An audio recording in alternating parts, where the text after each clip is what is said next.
दोस्तों, Hi, I am Dhoni, right and back. आजकल हमारे देश में एक ही विषय And he can hit the ball a long way as well. It's बड़े been जोर impressive शोर से his चल रहा captain. है। पिछले 2-3 दिनों से देख रहा Just हूँ seen a moment of brilliance कि and क्रिकेट को confidence लेकर in this हमारे match. देश के Don't have to play लोग, marbles खासकर because हमारी the युवा teams have पीढ़ी taken them all home. बहुत ही ज़्यादा परेशान है, चिंतित है और बहुत ही ज़्यादा अपसेट है, It's everything. क्योंकि The wicket keeper T20 there, world cup well, में Bharat doesn't matter. I'll back myself. Had he missed world cup से the बाहर हो ball, गया। saying some south very, Africa very ने high भारत को quality बुरी तरह रौंद दिया।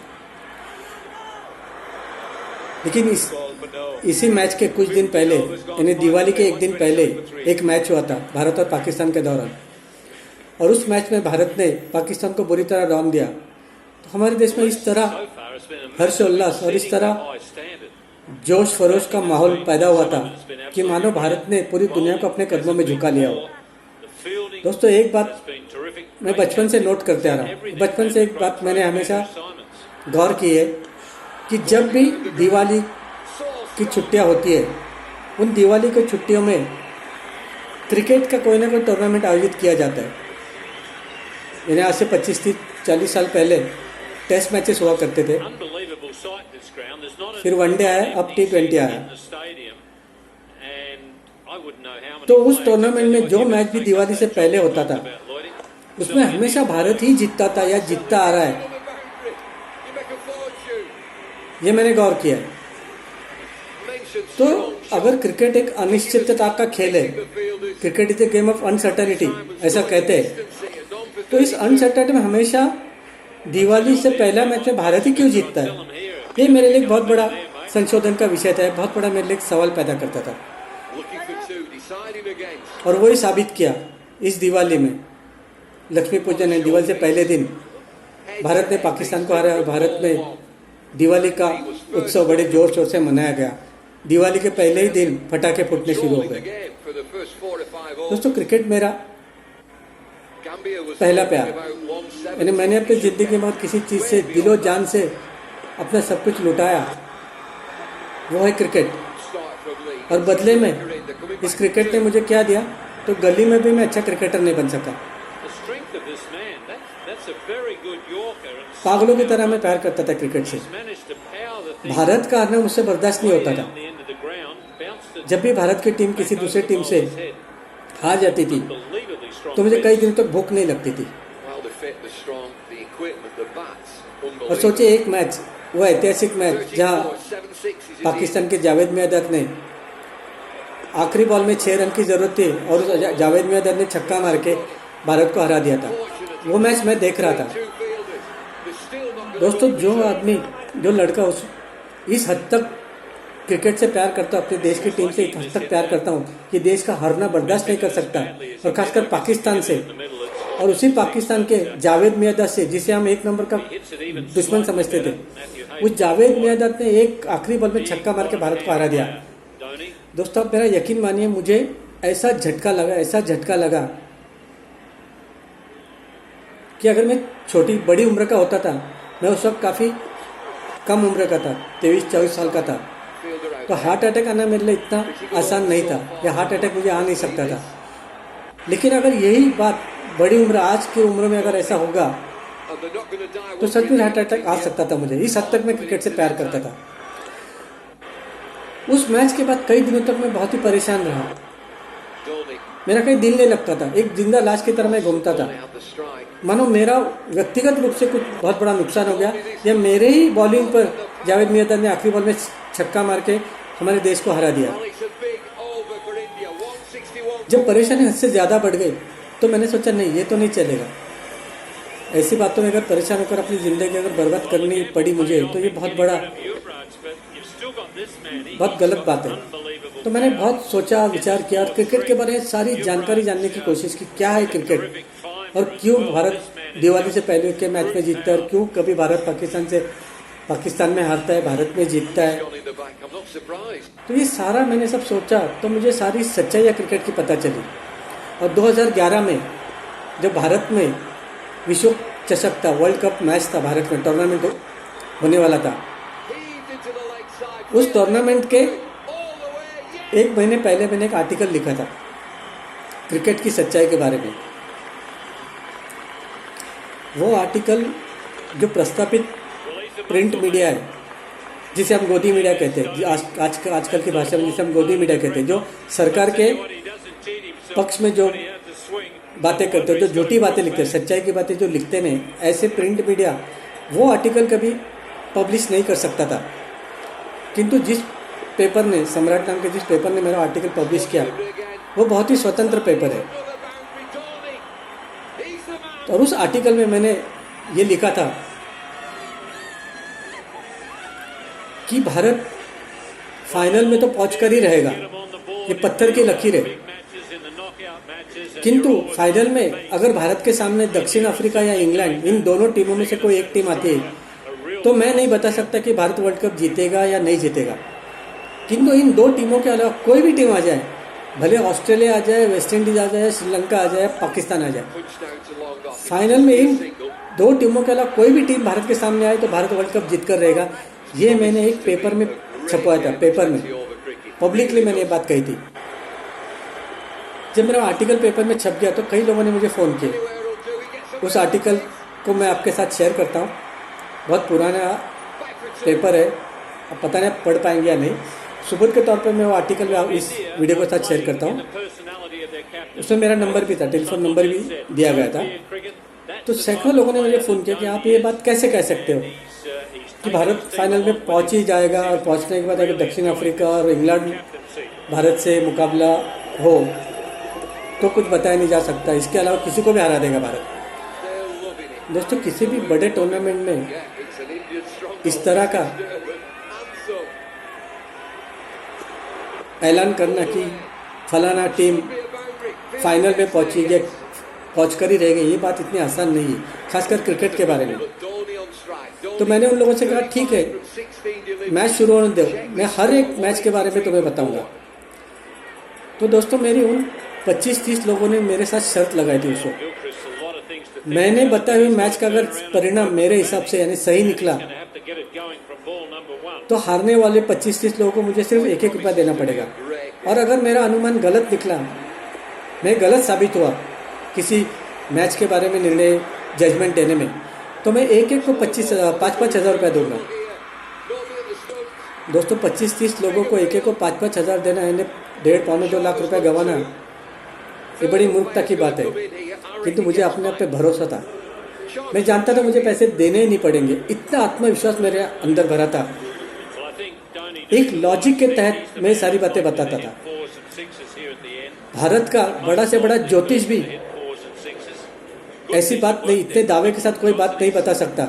हमने देखा कल के मैच में 10-12 ज्योतिषों की टीम बैठी थी और सारे ज्योतिषों ने ये बताया कि वो राहु यहाँ बैठा है और केतु वहाँ खड़ा है और वो वहाँ, मानो फील्डिंग एक फील्ड का ये जता रहे कि राहु शॉर्ट लेग में खड़ा है, केतु फाइड लेग में खड़ा है, वो लॉन्ग लेग में खड़ा है, चंद्रमा, और भारत को कोई हरा नहीं सकता, भारत जीत कर ही रहेगा।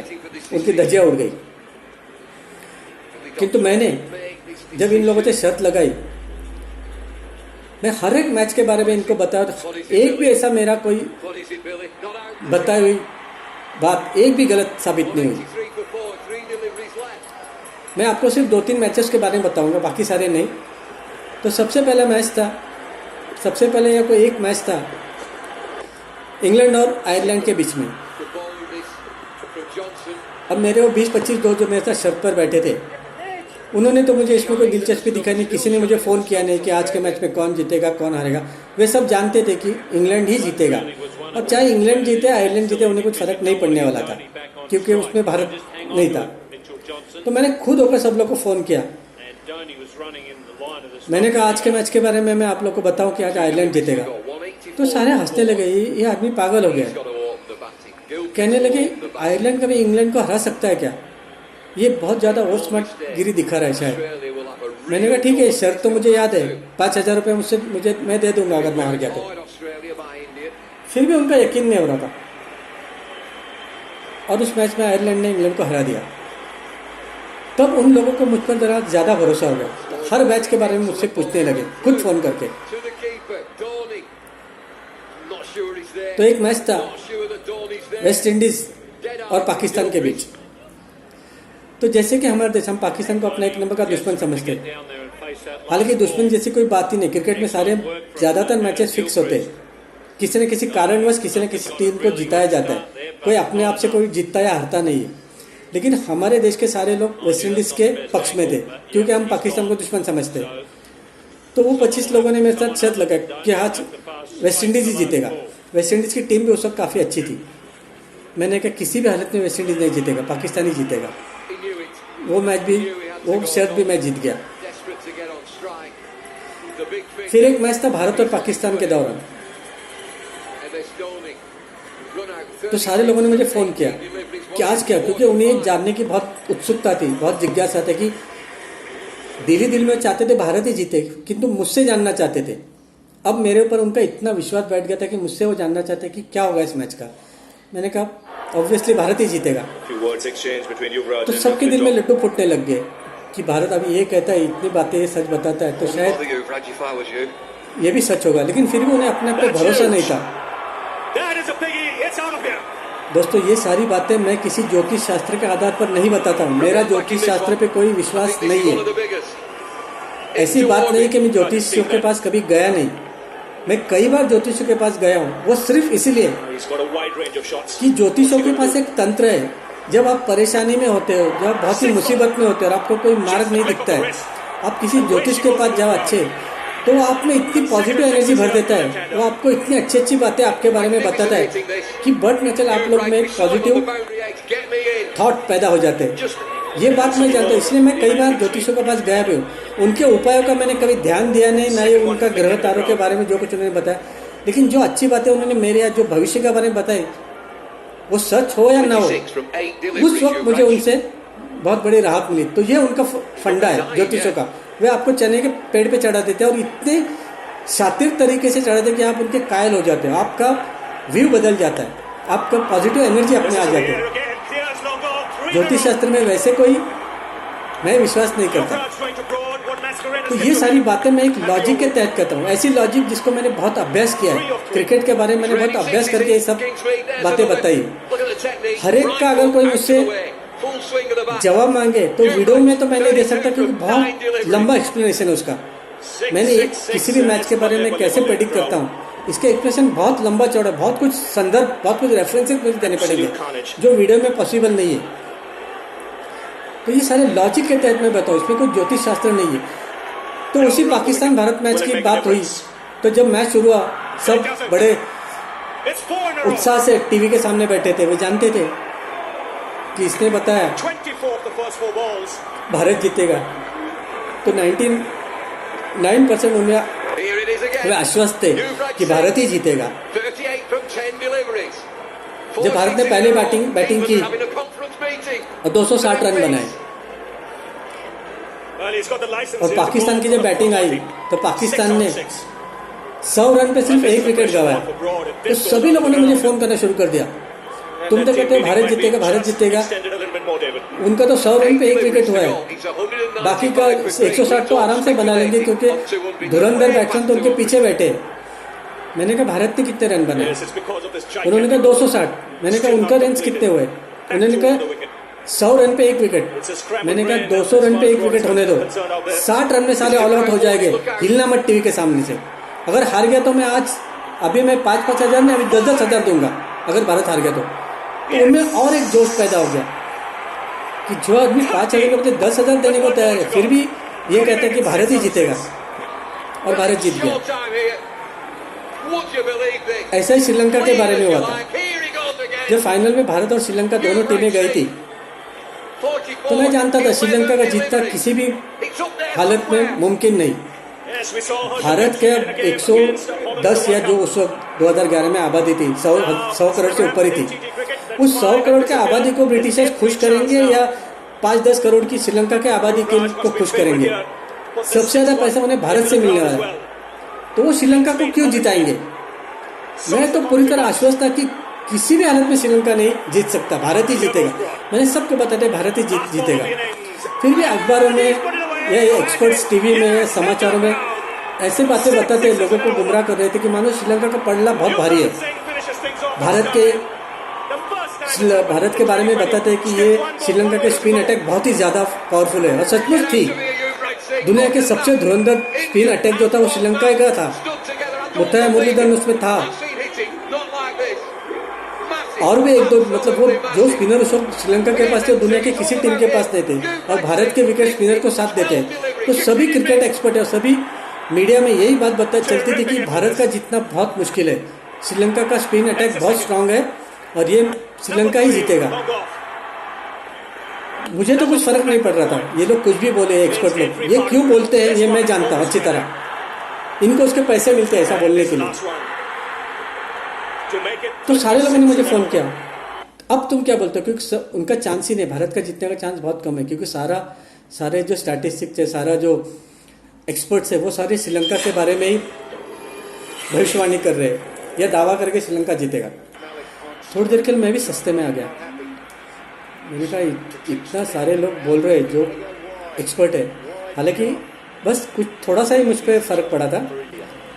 उस दौरान मैंने पेपर में पढ़ा कि आईसीसी जो वर्ल्ड कप ऑर्गेनाइजेशन है, इंटरनेशनल क्रिकेट काउंसिल, वो आईसीसी भारत सरकार को जो टैक्स है वो टैक्स था कम से कम 90 करोड़, वो टैक्स माफ़ करने के लिए कह रहा था भारत सरकार को, और जानबूझकर एक ऐसे आदमी को, ऐसे भारतीय को उस वक्त आईसीसी का अध्यक्ष बनाया था शरद पवार, यही सारी चीज़ मैनेज करने के लिए।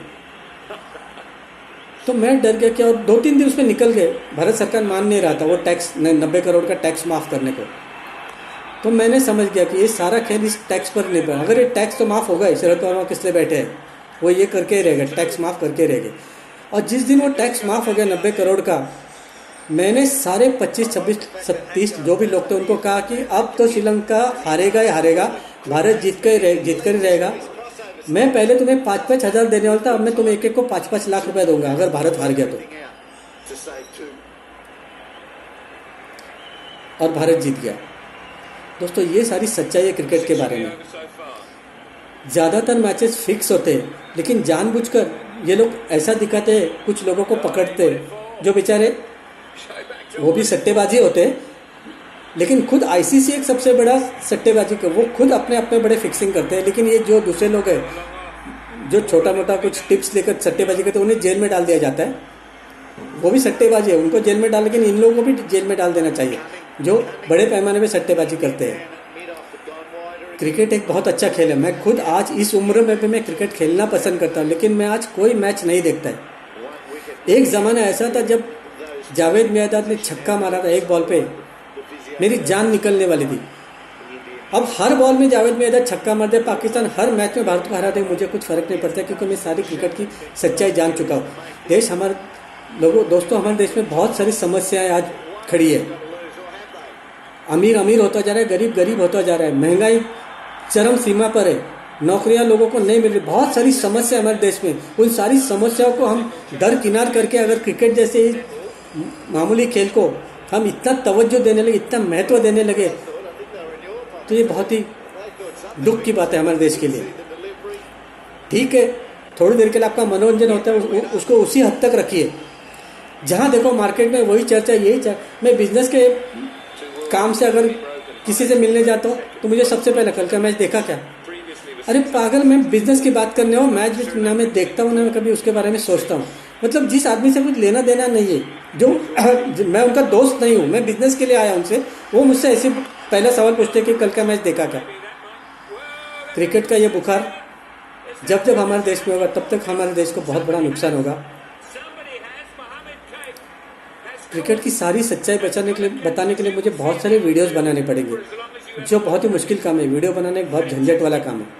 मैंने बहुत कुछ लिखा है, अगर ये सारे मेरे आर्टिकल आप लोग पढ़ेंगे जो मैं पोस्ट करते रहूँगा या मैंने पहले भी किए, मैं किताब लिख सकता हूँ क्रिकेट पर एक, और सारी सच्चाई उसमें बयां कर सकता हूँ। लेकिन मेरी किताब कोई भी पब्लिश नहीं करेगा, ये बात मैं जानता हूँ, क्योंकि हमारे देश का सारे मीडिया, सारे पब्लिशर्स को क्रिकेट को प्रमोट करने के लिए स्पॉन्सर किया जाता है, ना कि क्रिकेट के बारे में गलत बातें करने को। और ऐसे में अगर मेरा आर्टिकल कोई पेपर पब्लिश करेगा, जो पॉसिबल नहीं है, लेकिन अभिव्यक्ति स्वातंत्र का जो अधिकार मेरे संविधान ने मुझे दिया है, उस अभिव्यक्ति स्वातंत्र के बल पर मैं सोशल मीडिया पर यूट्यूब, फेसबुक, ब्लॉगर में अपने विचार रखता हूँ। मेरे फॉलोअर्स तो बहुत कम है, न के बराबर है, लेकिन मैं जानता हूँ, एक बात पे मेरा विश्वास है, कोई भी सच्चाई आप जब वातावरण में छोड़ देते हो, आपके मुंह से निकलते और वातावरण में चली जाती है, वो सच्चाई एक न एक दिन अपना रंग लाती है। और मुझे यकीन है कि एक न एक दिन मेरी सारी बातें जो बताई है वो लोगों को हजम होगी और लोग इस पर विचार करेंगे। जय हिंद।